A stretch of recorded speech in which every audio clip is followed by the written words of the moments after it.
목사님을 찾아왔습니다.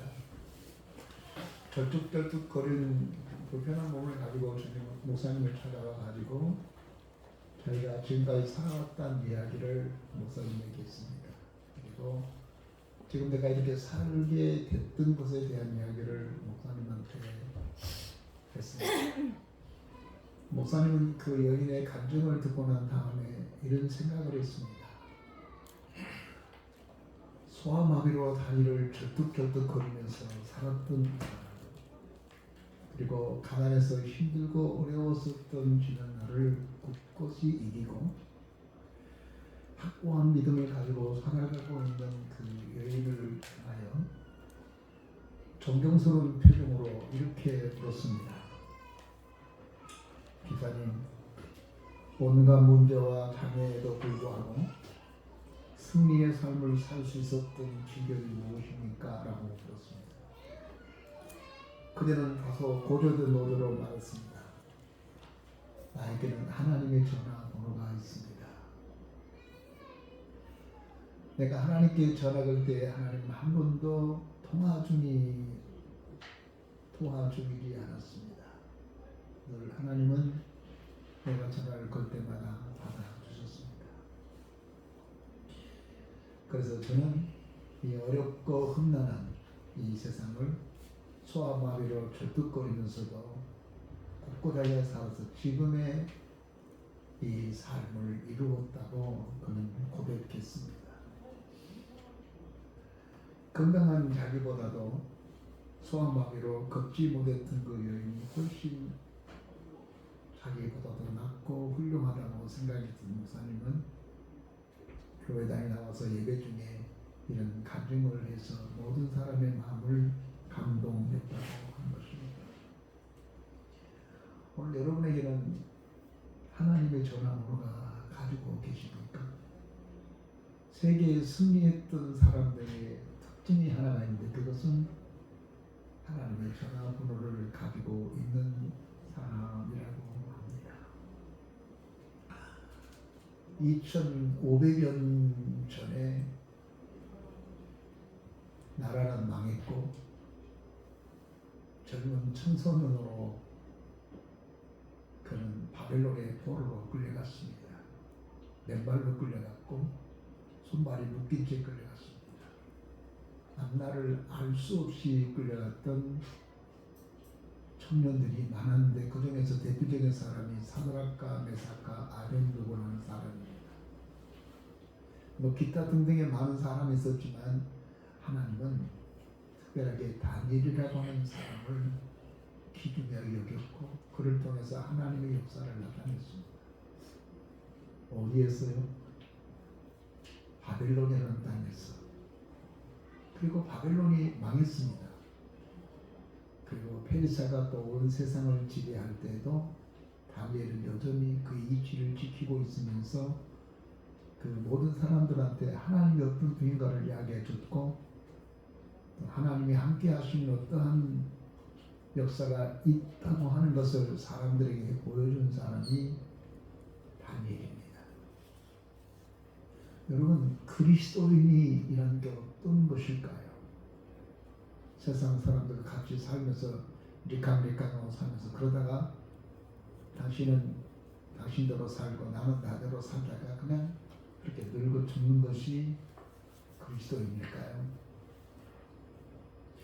다니엘이라고 하는 사람은 유대라는 자부심을 가지고 살았던 한 민족이었지만 그 나라가 망했어요. 그 나라가 어른들이 잘못해서 망했는데 이 철없는 동안 소년들이 10대의 소년들이 바벨론에 끌려왔을 때 그 나라에 대한 원망, 하나님에 대한 원망, 도대체 하나님은 뭘 하시고 있기에 이 나라를 망하도록 그만두셨을까?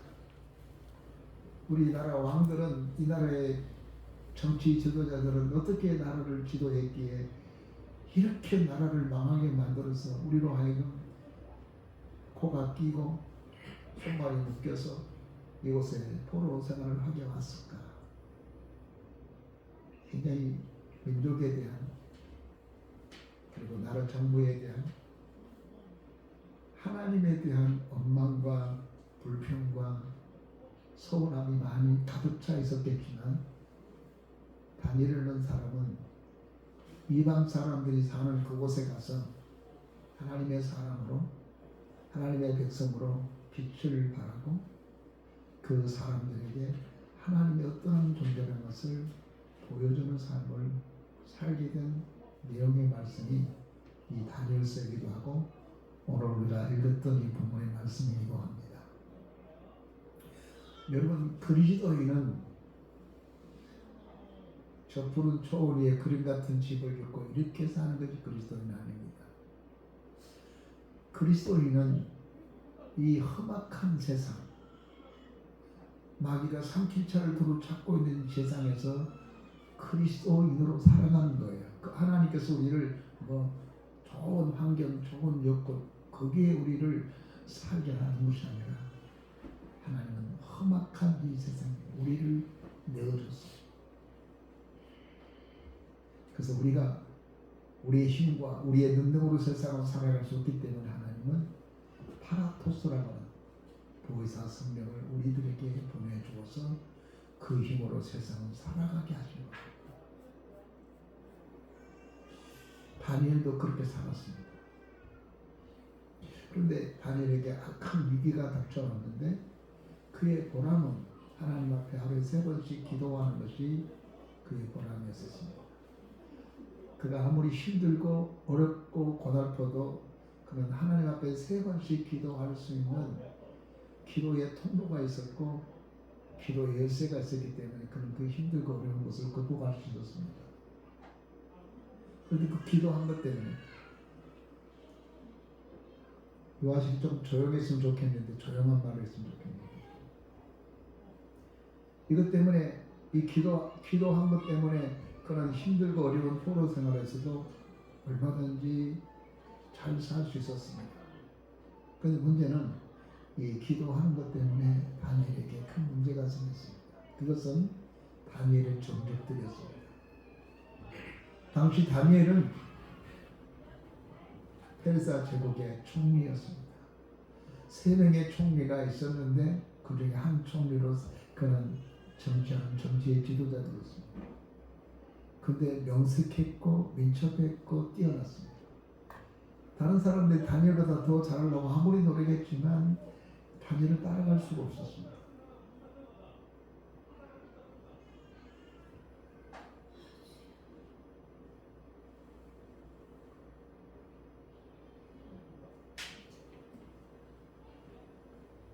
그래서 다니엘을 올무에 집어넣기 위해서 다니엘이 기도하고 있는 것을 알고 그것을 통해서 다니엘을 물리치려고 하면서 하나의 작전을 꾸렸죠. 그 말은 뭐냐면은 왕을 찾아가서 왕이여 우리는 왕을 존경합니다. 왕의 힘으로 살아가고 있습니다. 그런데 누구든지 왕 말고 다른 사람에게 경배하고 기도하고 다른 신에게 기도하면은 그에게 엄벌을 내주십시다. 그 사람들이 얼마나 왕을 잘 섬기고 사랑하고 있는지를 알아보기 위해서 30일 동안 테스트해 보겠습니다. 왕이 생각할 때 자기를 위한 것 같았습니다. 그거 좋은데? 그래서 30일 동안 어떤 신이든지 어떤 사람에게든지 그 누구에게든지 경배를 하게 되면은 사자고에 집어넣어 버립시다. 왕이 자기를 위한 것 같아서 그래 하면 도장 왕 찍었습니다. 그래서 다니엘도 알았습니다. 그들의 음모를 가지고 자기에게 이렇게 하는 것을 알았습니다. 자, 이렇게 되면은 우리는 어떻게 해야 될까요? 자식들 말이야. 알았어. 문 열고 기도했는데 문 닫고 기도하지. 몰래 기도하지. 지하실 가서 기도하지. 아니면 한 30일 동안만 조용히 묵상하지. 하나님만 알게. 이렇게 할 수 있지 않겠어요? 그런데 다니엘은 그러지 않았습니다. 오늘 본문에 보니까 오히려 우연하게 어제처럼 오늘도 2층 다락에 올라가서 이스라엘 쪽을 향한 창인데 그 창을 열고 우연하게 당당하게 기도했습니다. 그리고 기도의 말미에 이렇게 말합니다. 여호와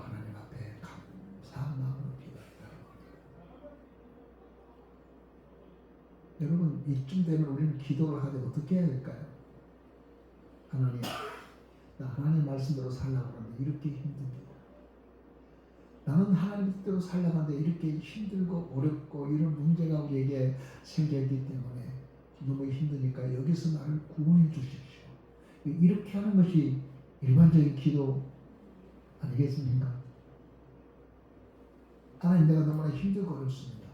저들이 나를 죽이려고 합니다. 저들이 나를 처치하려고 합니다. 저들에게 불을 내려서 나를 쏟아지 못하게 해주십시오. 이렇게 기도해야 되지 않겠어요?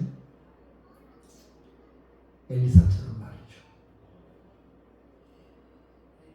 저들에게 고음이 나타나서 저들을 나를 비방한 녀석들을 삼켜주시오라고 기도했더니 고음이 나타나서 자기를 비방한 사람들에게 큰 상처를 줬잖아요. 그게 엘리사였어요. 다니엘도 얼마든지 그렇게 기도할 수 있겠죠. 근데 그렇게 기도하지 않고 하나님 감사합니다. 이런 일이 있는 것까지도 감사합니다. 오늘 성가대 찬양단이 찬양을 부르는데 주님 감사해요. 주님 감사해요. 감사해요. 이 감사해요는 말 뭐 때문에 감사한지 모르겠지만 하여간에 감사해요 감사해요 하는데 이래도 감사하고 저래도 감사하고 이것도 감사하고 저것도 감사해요 감사해요 하는데 저기 감동스러웠던 찬양이었던 것 같습니다. 오늘 여러분에게 그런 상황이 닥쳤다면 그래도 감사할 수 있겠어요? 내가 힘들고 어려운데요. 고달픈데요. 아픈데요. 어떤 사람은 아프면 전화해가지고 목사님 제 몸이 아픕니다. 기도해 주세요. 이렇게 한 사람도 있습니다. 근데 어떤 사람은 전혀 그걸 표현하지 않는 사람도 있습니다. 그런데 여러분 기도를 요청한다고 하는 것은 믿음을 표현하는 거예요. 아이고 목사님 힘들고 바쁠 텐데 나 말고도 힘들 텐데 목사가 기도하는 것 말고도 뭐 하겠습니까? 목사가 성도들을 위해서 기도하는 기쁨보다 더 좋은 기쁨이 어디 있겠어요? 저분이 내 기도가 많이 필요하구나. 그래. 그래서 기쁜 마음으로 기도하죠. 그래서 기도해가지고 치료받고 기도해서 나오고 기도해서 힘 얻은 사람이 얼마나 많아요. 거의 막 거반 죽어도 그냥 이를 악물고 참아내 인내를 하는 사람이 있어요. 그건 지혜로운 하는 거예요.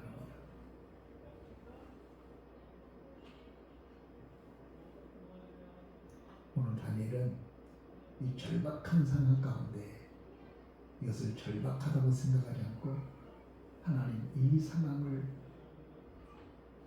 내게 알게 해주셔서 감사하고 이 상황을 잘 극복할 수 있게 하고 감사하고 이럴 때 하나님 앞에 기도할 수 있게 해주셔서 감사합니다. 기도 마무리가 감사의 기도였다. 그럼에도 감사했다는 것입니다. 그럼에도 하나님 앞에 감사했다는 겁니다. 도대체 다니엘은 특별한 사람일까요? 도대체 다니엘은 그래도 불구하고 하나님 앞에 감사의 기도를 드렸는데 그렇게 감사의 기도를 드려야 했던 그 이유, 그 힘이 어디에 있었을까요? 그럼 하나님이 내가 이런 상황에 있고 이런 형편에 있고 이런 어려운 조건에 있어도 여기에서도 하나님께서 나를 다시 이렇게 세워주고 다시 나를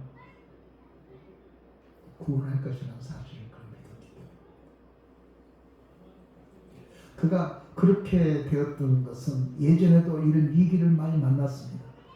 그런 다니엘서 1장, 2장, 3장, 4장, 5장 이르기까지 많은 어려움이 있었습니다.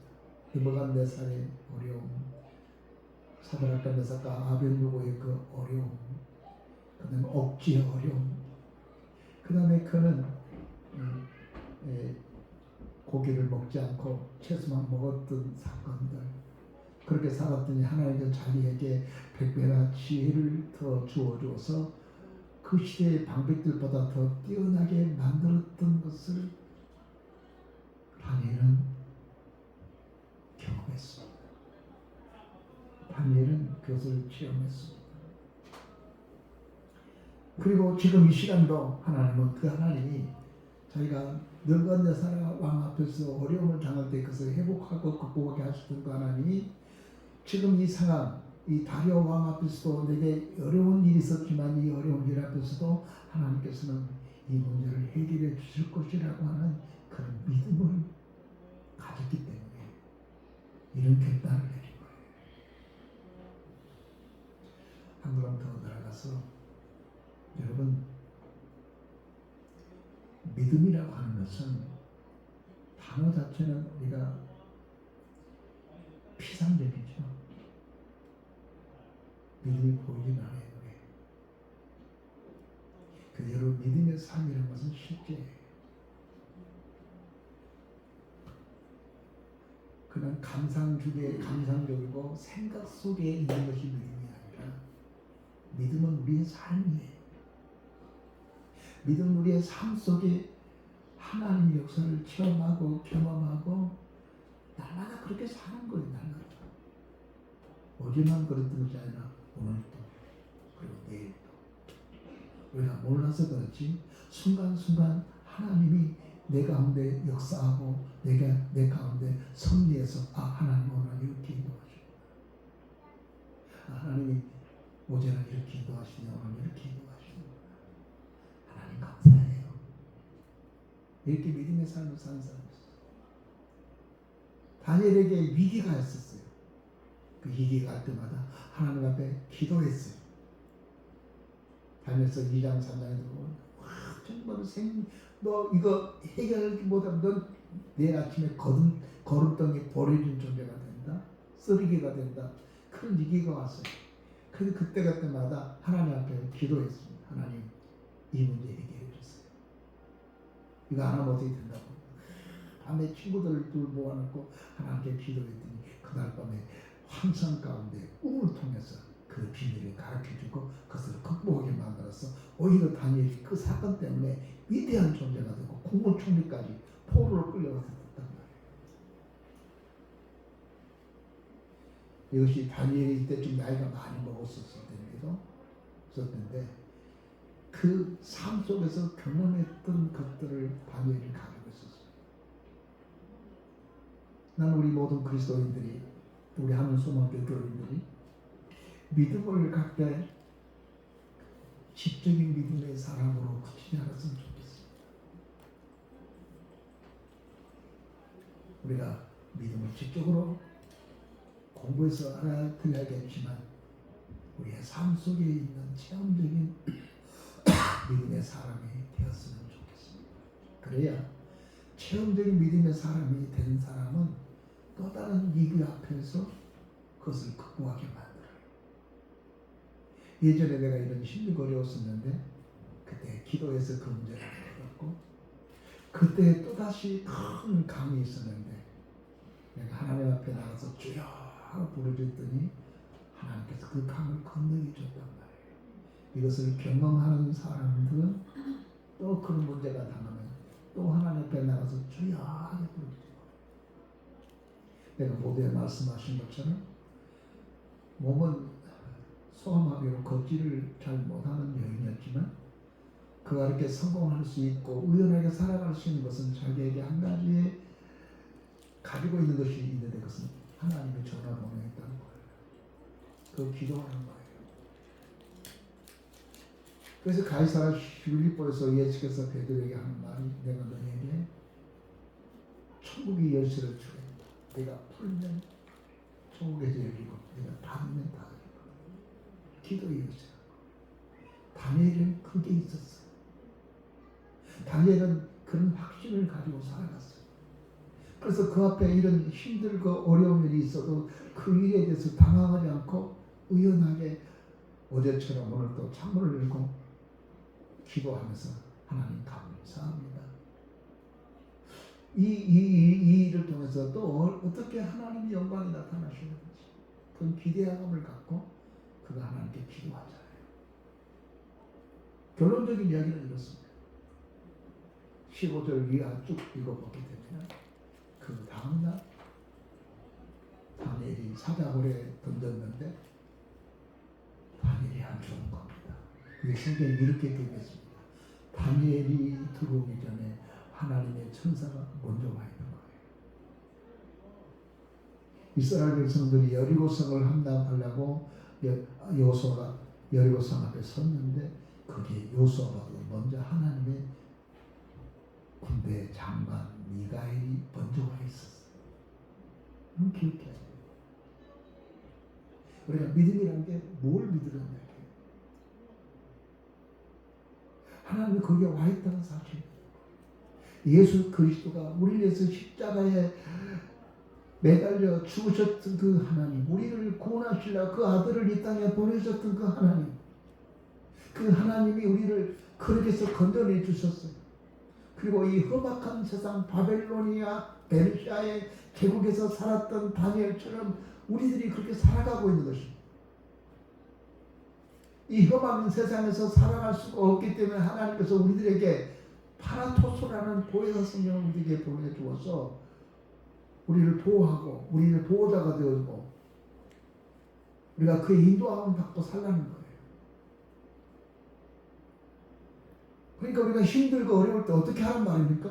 파라토스 보혜사 곁에서란 말인데 그 내 곁에 하나님이 그의 영을 보내준 이유는 네가 힘들고 어려울 때 곁에 있는 그분을 찾으라, 그분을 부르짖으라, 그분을 의탁하라 이런 뜻을 가지고 있습니다. 이게 다니엘이었습니다. 다니엘이 전혀 당황하지 아니하고 오히려 하나님께 감사했던 것은 이 일로 말미암아 하나님의 크고 놀라운 역사를 나타날 것을 기대했습니다. 그랬더니 다니엘은 살았지만 그를 모함했던 사람은 굴에서 떨어지기 전에도 사자 밥이 되는 말이죠. 그리고 많은 사람들한테 이렇게 말합니다. 정말로 다니엘이 믿는 신이 정말로 참신이다. 다니엘이 믿는 신이 정말로 하나님의 전능한 신이다. 그래서 사람들한테 알려진 기계가 됐단 말이에요. 다니엘은 그것을 바라보면서 하나님께 감사하며 간절히 기도하게 됐어요. 여러분 앞에 문제가 있어요. 여러분 앞에 큰 강이 흐르고 있어요. 여러분 앞에 홍해가 도도하게 흐르고 있고 여러분 앞에 요단강이 도도하게 흐르고 있어요. 어떡하나? 어쩌면 좋지? 큰일 났네. 그러니까 나는 안 돼. 못 가. 가려고 했는데 홍해가 가로막혔었거든. 가려고 했는데 요단강이 가로막혔거든. 그것도 어쩌라고. 여러분 하나님은 홍해를 가르셨습니다. 하나님은 요단강을 마른 땅처럼 가르셨습니다. 하나님은 초롱성벽 여리고성을 다른 사람들 손은 안 대고도 그냥 믿음으로 걷기만 했더니 여리고성이 확 무너졌습니다. 이스라엘 백성들이 하는 것은 믿고 움직이고 행동한 것 뿐입니다. 다니엘이 이 문제 앞에서 가려워하고 가깝고 친하고 굉장히 정이 두터운 사람이기 때문에 찾아가서 왕이여 이건 억울합니다. 이건 정말 억울합니다. 이럴 수가 있습니까? 왕이 이러면 안 되면 이렇게 막 항거하고 막 항의하고 막 그렇게 해서 문제를 해결한 게 아니었단 말이에요. 그런 어제처럼 오늘도 동일하게 2층에 올라가서 창문을 열고 하나님 앞에 감사함으로 하나님 이번에 이 문제를 통해서 어떤 하나님의 영광을 나타내시려고 그러십니까? 하나님의 살아계신 것을 어떻게 증명하시려고 그러셨습니까? 나를 통해서 그렇게 역사해 주셔서 감사합니다라고 기도해 주는 겁니다. 목사님 저는 2024년 좋은 일도 하나도 없어요. 무릎을 깨지고 다치고 관절도 나가고 아프기도 하고 하는 일도 안 되고 간신히 있었던 이 길 그 길마저도 다 툭 떨어져 버리고 절망적입니다. 우리는 그렇게 그거 이야기할 때가 아니에요. 하나님은 그걸 없애겠으면 더 다른 것을 줄 것이라는 기대를 하는 거예요. 하나님께서 그곳에 강을 흐르게 했다는 그 강을 갈라지게 할 것이라는 기대입니다.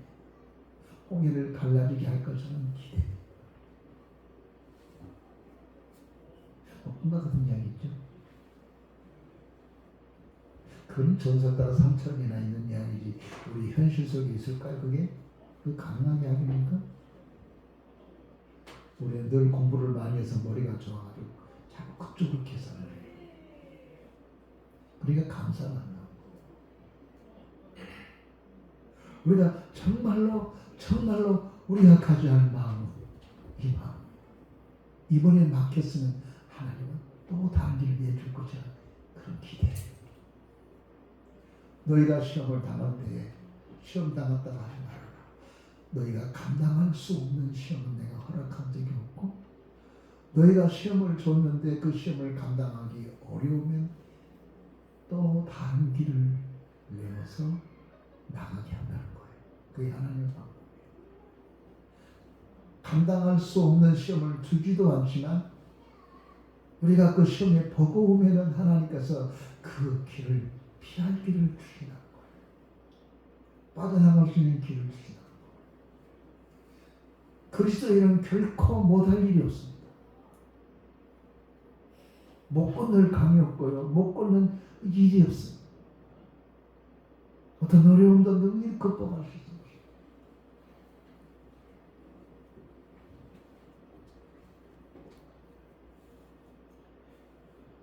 저는 오늘 목회 편지를 쓰면서 이 설교를 준비하다가 목회 편지를 이렇게 썼습니다. 여러분이 가지고 있는 주보를 보면 그렇습니다. 제가 그걸 읽어보겠습니다. 다윗이 골리앗 앞에서 당당하게 외쳤던 것은 지금 하나님이 자기와 하나님과 함께 있다는 것을 믿었기 때문입니다. 골리앗이 이스라엘 군 앞에 나타났을 때 병사들은 한과 같이 이런 생각을 했을 것입니다. 저렇게 거대한 자를 어떻게 죽일 수 있을까? 라는 생각을 했을 것이라는 것입니다. 그런가 하면 다윗은 믿음의 사람 다윗은 골리앗을 바라봤을 때 그는 이런 생각을 했을 것이라고 생각이 듭니다. 저렇게 크니 아무렇게나 던져도 절대 빈말을 일은 없겠군 하고 돌을 던졌다. 그것을 상상하면서 글을 써봤습니다. 여러분 어떤 생각 가지고 여러분 앞에 있는 문제를 생각합니까? 다윗이 그렇게 이야기할 수 있는 이유가 뭘까요? 자기 뒤에 하나님이 계시다는 사실을 그는 믿었기 때문이었고 하나님의 뒷백을 가지고 그렇게 의연하고 당당하게 골리앗 앞에 서서 담대했던 거죠. 다니엘이 그 엄청난 상황 가운데서 그 엄청난 일 앞에서 이제 사자굴에 들어갈 수밖에 없는 그런 상황에도 그가 의연하게 문을 쫙 열고 보란듯이 기도하면서 하나님 감사합니다 라고 기도했던 것은 이 사람이 용기가 좋은 것, 배짱 있고 담대하고 이런 게 아니었습니다. 그런 자기 뒷배경에 하나님이 있다는 사실을 그런 믿었습니다. 저도 우리 믿음의 사람은 내 뒷배경이 이 나라 대통령이 아니고 검찰총장이 아니고 국회의원이 아니라 내 뒷배경 하나님이라는 믿음을 가지고 살아가면 우리가 어떠한 일 앞에서 의연하고 당당하고 결국에 우리도 다니엘처럼 하나님 감사합니다. 이 아픔을 통해서 내가 새로운 것을 깨닫게 하시고 이번에 일이 제대로 안 된 것 때문에 나로 하여금 겸손하게 해주셔서 감사하고 이번에 일로 말미암아 하나님 나로 하여금 기도를 가르쳐 주셔서 감사하고 하나님 이 일로 말미암아 내가 고민했는데 나로 하여금 진실한 기도를 금식도 하게 해주셔서 감사하고 철야기도를 하게 해서 감사해 주셔서 참 하나님의 뜻을 알게 해주셔서 감사합니다. 이런 기도가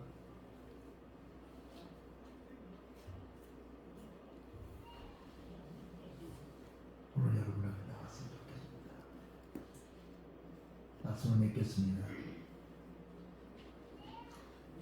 하루에 3번씩 무릎을 꿇고 하나님께 기도하며 감사를 드렸고 창 쪽을 향하여 문을 열고 기도드렸던 다니엘. 그의 측근들도 있었겠지요. 그의 비서도 있었고 그 아래서는 총리님 저러면 안 되는데 정말 좀 참지.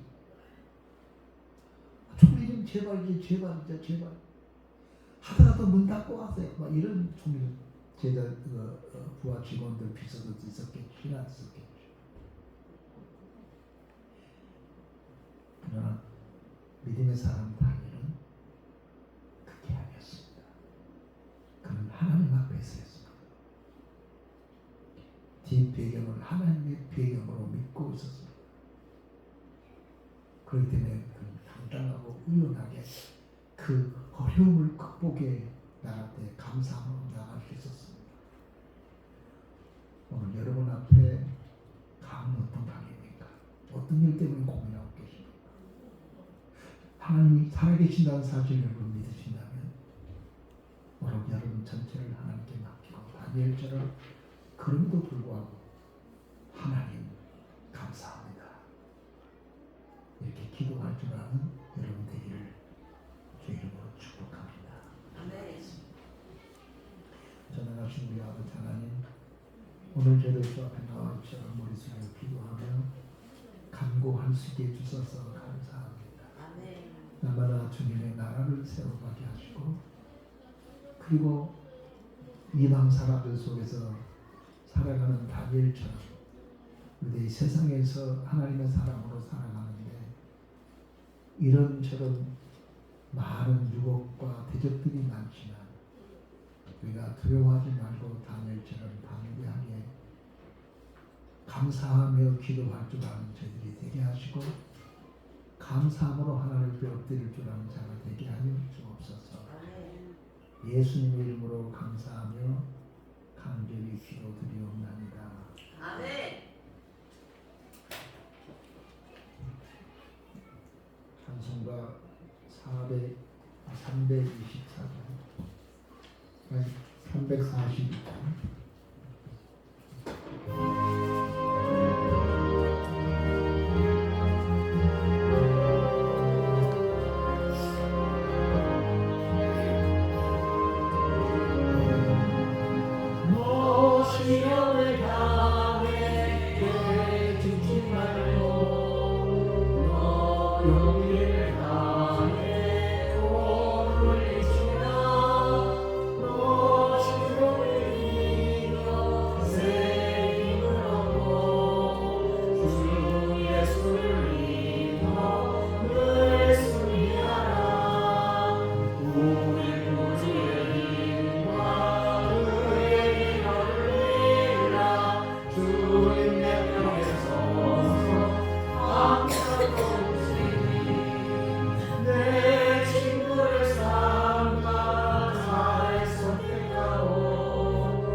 사랑의 주님, 오늘 추수감사주일을 맞이하여 하나님 앞에 예배를 드리며 빈손으로 나아가 고귀한 예물을 정성스럽게 준비하여 우리 하나님께 드렸습니다.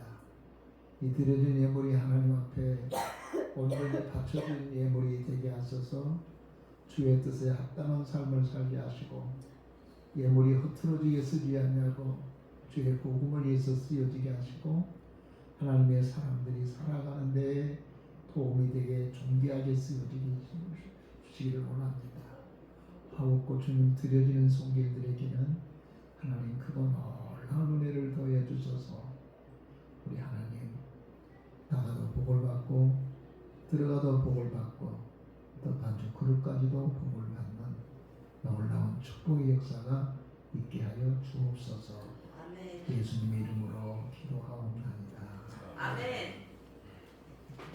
그 시간에는 유아세례 시 읽겠습니다. 장관님 앞으로 나오겠습니다.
자, 우리 기도하겠습니다. 전능하신 하나님 감사합니다. 하나님께서 두 아이를 이 땅에 보내셔서 이게 하나님 앞에 유아 세례자로 하나님 세우기를 위해서 의식을 진행합니다. 우리 하나님께서 이들에게 손머리에 손을 얹어 안수할 때에 비둘기 같은 성령이 내려서 이들에게 크게 임하게 하여 주옵소서. 예수님의 이름으로 축복하며 기도합니다. 아멘. 유아 세례는 구약 시대 아브라함 자손이 8일 만에 세례를 행했던 것처럼 신약 시대인 예수 그리스도를 믿는 성도의 자녀에게 세례를 줌으로써 그리스도인 사람이 되게 하는 것입니다.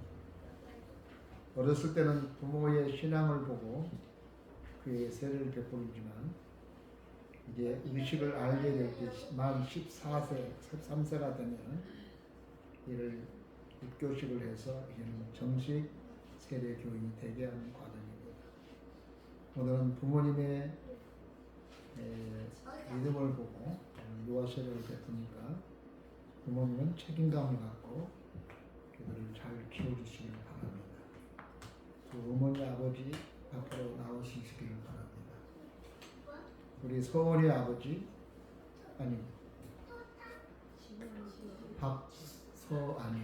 박서원 아버지 또 누구죠? 지원. 네, 앞으로 나오세요.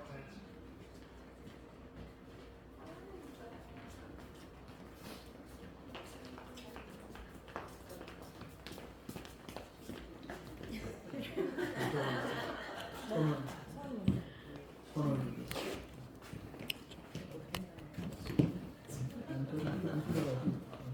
너는 이리 와라. 이렇게 손을 서야를 합니다. 오른손을 들어주시기 바랍니다. 저는 이 아이에게도 예수 그리스도의 피로 씻음과 성령의 새롭게 하시는 은혜가 필요함을 인식합니까? 네. 아멘. 아멘. 두 번째 묻겠습니다. 저는 이 아이를 위하여 하나님의 약속을 믿고 바라며 제 제가 믿음으로 구원받은 것을 이 아이에게도 예수 그리스도를 믿음으로 구원을 얻게 된 줄로 믿습니까? 세 번째 묻습니다. 저는 지금 이 아이를 하나님께 바치며 이 아이를 양육함에 있어서 하나님의 은혜가 필요함을 인식하십니까? 네 번째 묻습니다. 저는 이 아이에게 하나님의 말씀을 부지런히 가르치기로 생각하십니까?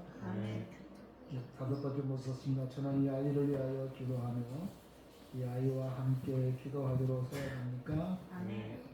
저는 이 아이 앞에 경건한 믿음의 행위와 본을 보이기로 생각합니까? 마지막 묻습니다. 저는 이 아이를 그 기반에 성장하게 하여 주님의 교훈과 양육을 받으면서 자라게 할 것을 생각하십니까?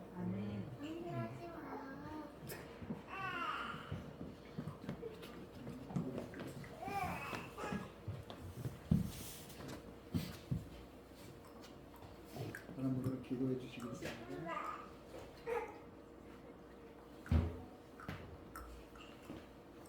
주 예수 그리스도를 믿는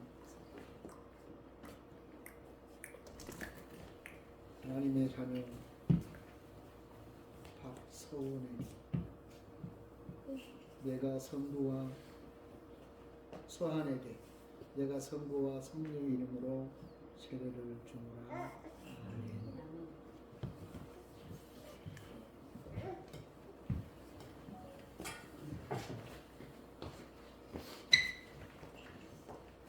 지안 지원 서안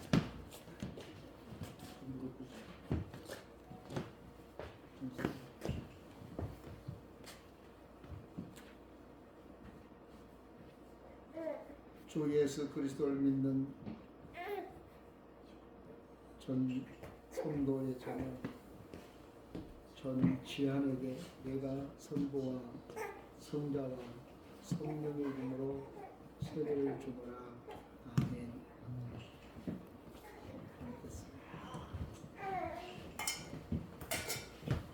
기도하겠습니다. 하나님 아버지 복된 성도의 가정에 자녀를 선물로 주시고 요와 세례를 받게 하심을 감사합니다. 주의 교양과 훈계로 키우기로 하였사오니 아이와 부모의 헌신을 받으시기를 원합니다. 내가 세례를 받는 요와 위에 하나님의 축복과 보호하심이 함께하여 예수님과 같이 자라게 하시고 하나님의 사람 앞에서 칭찬을 받는 자가 되게 하옵소서. 예수님의 이름으로 축복하며 기도하옵나이다. 아멘. 공포합니다. 박서안 전지원은 신령한 공부를 쫓아 요하 세례를 받았으니 대한예수교 장로회 하늘소망교회에 요하 세례인이 된 것을 성부와 성자와 성령의 이름으로 공포하노라. 아멘. 돌아서고 인사하고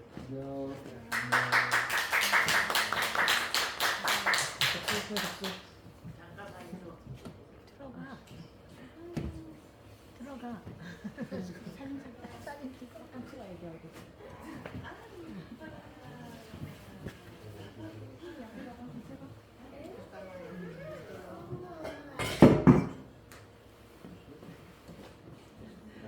가만있어 장모님 보고 장모님 오세요. 사진 찍지 마요. 사진 여기 얼굴 보이게 해서.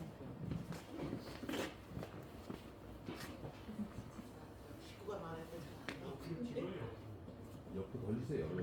그럼 사람.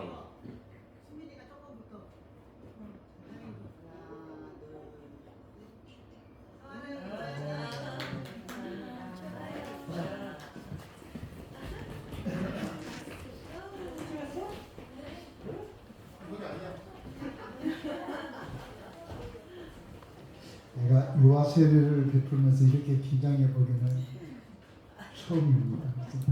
이름도 잘 기억이 안 나도 벅벅거리고 이름은 내가 정확하게 했는 것 같지?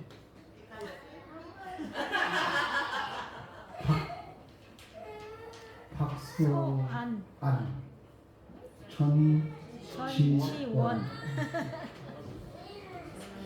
감사합니다. 자, 다 같이 교회 앞에 간구하겠습니다. 금주 예배 후에는 각 기간 월요일에 모이고 다음 주는 전체 가족회의를 모이겠습니다. 이번 달 11월 달은 감사의 달입니다. 오늘 주일은 추수감사주일로 드리고 있습니다. 금중한 말씀 사역 가을 수련회를 목표로 가겠습니다. 오늘 요하세례식이 있었는데요. 여러분이 기도해 주시길 바랍니다. 금중 전국 연원도의 연합회 실행위원회 모임을 제가 지도 감독자로 참석하게 됩니다. 다음 주는 담임 목사님 대한수도원의 목회 준비차 마지막 목회 준비 같죠? 준비차 상상 기도를 올라갈 예정입니다. 다른 광고 없으면 다 같이 자리에서 일어나셔서 찬송가 53장 6절을 부르겠습니다.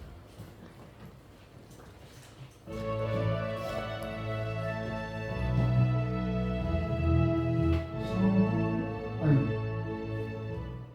53장인지로 전문이었습니다. 계속 필수합니다.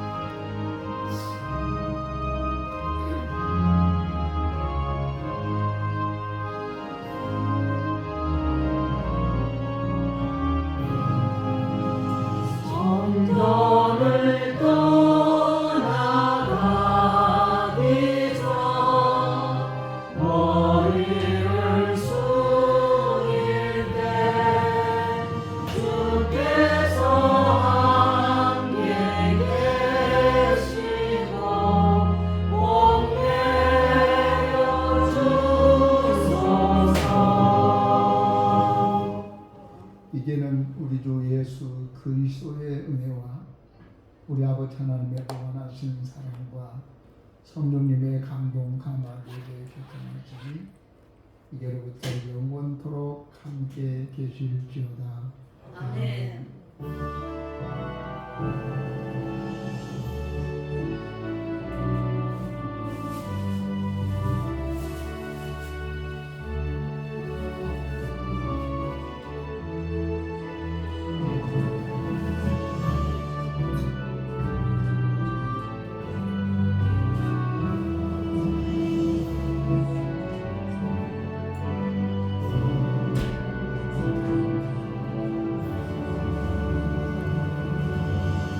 예배를 마쳤습니다. 하나님 목사님 여종교에서 교라고 장로님께서 가자. 교의 준비되어 있고요. 장로님께서 과자를 마련해 오셨습니다. 여러분 가실 때 여전도에서 키를 준비하겠습니다. 네, 여전도에서 교 과자는 장로님.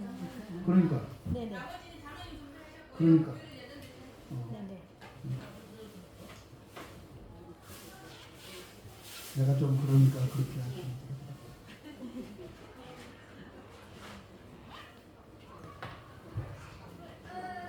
뭐 내가 더 할 거 있어요?